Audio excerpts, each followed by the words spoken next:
Quiero hablar de frente a la sociedad mexicana y decirles que ejercer un derecho nunca puede ser corrupción. El presidente López Obrador ha tomado una tragedia familiar para mentir, lastimar y lucrar políticamente con ella. Hasta en la guerra, esa que él ha establecido contra sus críticos, hay códigos. No soy una corrupta como él afirma y por eso no voy a guardar silencio. Aclaro que, contrario a lo que afirman el director de Pemex y el propio presidente, no cometí el acto de corrupción del que me acusaron a raíz de la trágica muerte de mi esposo y padre de mis hijos hace casi 20 años.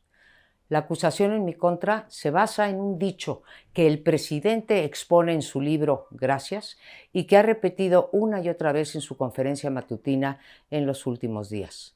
La señora Casar, y cito textualmente, se entrevistó con el procurador Bernardo Batis para pedirle que cambiara el acta, modificándolo de suicidio por accidente, porque de esa manera podía cobrar el seguro y recibir de Pemex una pensión vitalicia y ayuda para la educación de sus hijos hasta que cumplieran 25 años.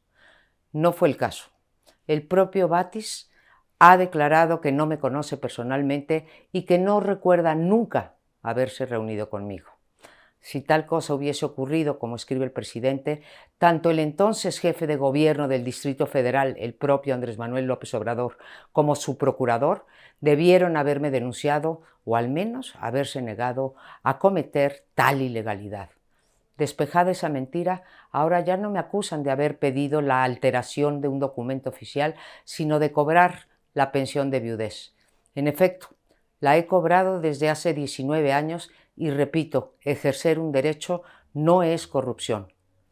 No hay ningún ordenamiento que establezca limitación alguna a las pensiones de viudez por la causa de fallecimiento.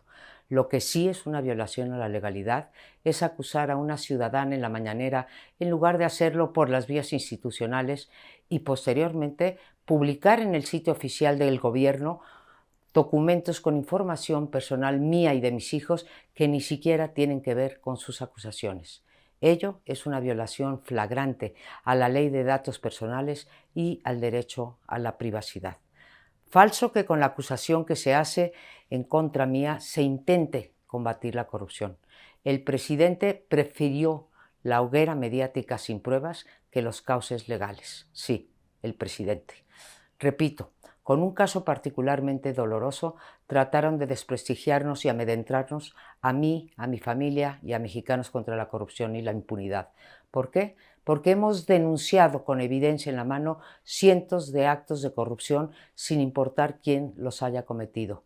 Eso nos ha hecho incómodos al gobierno anterior y a este también.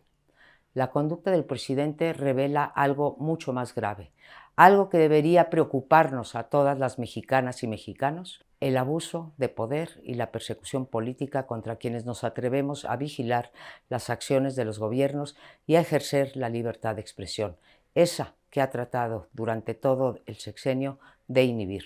Ojalá y el presidente, en lugar de dedicar su tiempo a mi persona, se lo dedicara a las 186,000 víctimas de homicidio, a los 44 periodistas asesinados, a los miles de desaparecidos, a los feminicidios, a los cientos de activistas que han pagado con su vida por haber alzado la voz y a los 297,000 muertos en exceso durante la pandemia. Quiero ser muy clara con este mensaje a la ciudadanía, pero también al presidente. Ni yo, ni Mexicanos contra la corrupción y la impunidad daremos un paso atrás ante sus ataques y sus mentiras. Por último, agradezco las muchas muestras de apoyo, de cariño, de solidaridad recibidas y hago un llamado a todos los mexicanos y mexicanas que están cansados y hartos de la corrupción. Sí hay de otra. Sí podemos ser un país sin corrupción. Sí podemos ser un país sin impunidad y un país con Estado de Derecho. Y esto no depende de una persona o de un partido o de una organización. Depende de todas y todos nosotros. No daremos ni un paso atrás. Sabemos que México nos necesita.